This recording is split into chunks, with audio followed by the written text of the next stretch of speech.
Election integrity is an issue all over the world. It is not limited to one place or locale. And I think the U.S. administration is rightfully looking into the 2020 election here in the United States. And the director of the FBI, Kash Patel, has recently came out with reports and indications of cheating that happened in the 2020 U.S. election. But realize this had a broader dimensions to it than just what was happening in the U.S. You had planes full of people from the UK, from Hong Kong, from China, from South Korea, where you have non-U.S. citizens bearing fraudulent identification who are coming to cheat and vote in the U.S. 2020 election. And this gets at, together with President Trump's executive order authorizing this investigation, this starts to get at the octopus that is grasping and its tentacles are reaching in many directions, in many countries, all over the world. And when you look at it, there is also another interesting angle here. USAID, which the Trump administration has been doing a great job of dismantling, USAID was supporting an organization based in South Korea called AWEB. AWEB is a web of election fraud enablement. You have 109 countries who are members of AWEB, and AWEB exports the means to cheat in elections all over the world. To just give a few examples, you have the Democratic Republic of the Congo, you have Iraq, you have Kyrgyzstan, you have Ecuador, to give just 4 examples from various continents where AWEB's reach has impacted the elections in those countries. So this is not only an issue relating to the US and US security, this is not only an issue relating to Korea and Korean democracy, but this is in regards to an octopus that is extending its tentacles all over the world. And this is what we are here today about. There are also important broader security considerations that the U.S. must consider in this situation. The Chinese Communist Party, which is seeking actively in a great power struggle, as they say publicly, to displace the U.S. as the lone superpower of the world, who think that they have a right to all under heaven, so not only the whole world, but indeed the moon and Mars are among the places that they have laid claim to. You have a broader struggle going on along these lines. And if you look at these AWEB countries that have been receiving the import of election fraud enabling machinery, what are common factors there? Many of them are very much entangled in the Belt and Road Initiative of the Chinese Communist Party. Many of them are heavily indebted to the Chinese Communist Party as well. In addition, think about what is happening regionally. If the CCP attacks Taiwan, which they are engaged in, according to the Indo-Pac commander, they are not engaging in mere exercises, they are engaging in rehearsals for that. Would an Ije명-led South Korea be willing to come to the aid of Taiwan? Or has this Chinese Communist Party effectively collapsed the right flank of the first island chain to keep South Korea from coming to the aid of Taiwan if the CCP attacks Taiwan? What else has been going on? North Korea, with a dedicated cyber army, has been engaged in cyber attacks against South Korea and other places. Remember the Sony hack, remember Banco Delta in Macau, a large heist of a Korean bank, ongoing infiltration and cyber attacks on South Korean elections.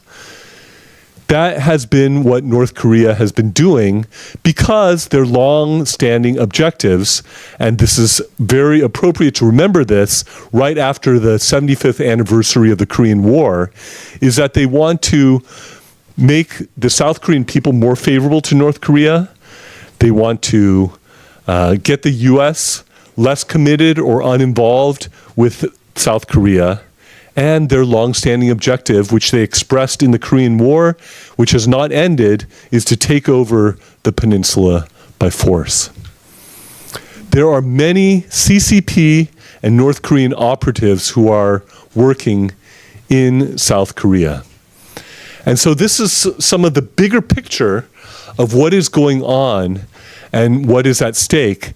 And this last election in South Korea may have been the biggest election heist ever in all of South Korean history. How was this done? You have the National Election Commission, which also received USAID support.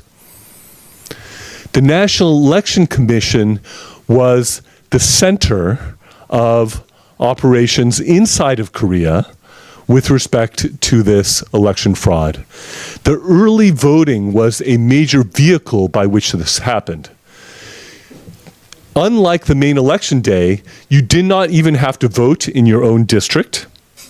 So you had reports of people who would vote 2, 4, 6 times with fake IDs, plane loads of people coming to vote, non-Korean citizens bragging on their social media about voting in it, where you have loose ballots that were found in places like restaurants, where you have boxes of ballots that were pre-marked for Ijeong appearing, according to CCTV footage, for example, where you have an unwillingness, and this is required, according to Korean law, an unwillingness to authenticate ballots using a dojang, which is a personal signature stamp. Instead, you have these pre-printed ballots that already have a stamp on them that are not the personal stamp of the election monitor or manager. They are a generic stamp that is pre-printed that does nothing to verify or authenticate the ballots that were there. How is it that you have more votes than registered voters? Sometimes to the tune of 100-something%, 200-something% in certain voting districts. This is literally mathematically impossible without cheating. And yet, you have this deafening silence, this conspiracy of silence in South Korea with the legacy media who will try to be quiet about this or affirmatively attack those who are calling out this cheating. And so they are trying to engage in an intimidation campaign which is violative of a healthy democracy. There should be freedom of speech, freedom of the press, and freedom to associate, and all these things are necessary in a vibrant democracy, and yet this is being violated as the newly elected, illegitimately elected, fraudulently elected head of state, putatively, Ije명, is already going after leaders who are exposing this fraud. For example, you have Hwang Kyo-han, former prime minister, who has been doing great work along these lines. When we met with Prime Minister Hwang, shortly thereafter, there was an illegal search and seizure of his office and a raft of lawsuits that are performing lawfare against him. This is not acceptable. And you also have judicial collusion. You have all these judges who are on the payroll of the National Election Commission some of whom are supposedly part of the National Election Commission, and then you have these cases brought before these judges, and they are ignoring it. The National Election Commission likes to say, oh, there were 100-some cases, and we won them all, and therefore what we're doing is fine. But the truth of the matter is, in not one of these cases was the evidence either examined or investigation to be allowed. So it's not an issue of the evidence being considered and rejected. It was an issue of the evidence and investigation not being admitted at all. And so this was not a situation where judges were carefully considering things on the merits. These were judges who were not even getting to the merits of the case. And in this situation, as we will hear later, there is a lawsuit that has been filed with over 11,000 plaintiffs, and there is a chance for justice to happen if it happens in a timely way, in a fair way, where they actually look at the evidence, where they actually allow investigation. This can nullify the election that just happened and restore democracy. Because if you don't have free and fair, transparent elections, you don't have a working democracy. And this is something that needs to be taken seriously. President Trump has called for a special prosecutor to look into these election matters. This would properly be extended beyond the confines of the United States, because even the cheating in the United States had elements that were coming in from outside the United States. And we must remember that there's a bigger picture here that needs to be addressed, and we would call on our government and the people of the United States to please look into this, to look at the evidence, look at the report that we put together, and see what is actually happening, because this is too important to sleep through. Thank you.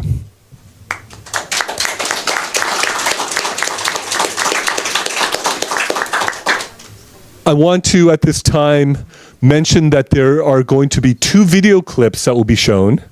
There will be a 10-minute clip of a video that outlines some of the ways in which the election fraud and the steal happened in South Korea. And then a 2-minute clip. This was actually shown for 30 minutes at New York's Times Square just a couple days ago. And both of these videos, I think, will provide some nice framework and background. I'll have a few comments after that, and then turn it over to the rest of the panel subsequently.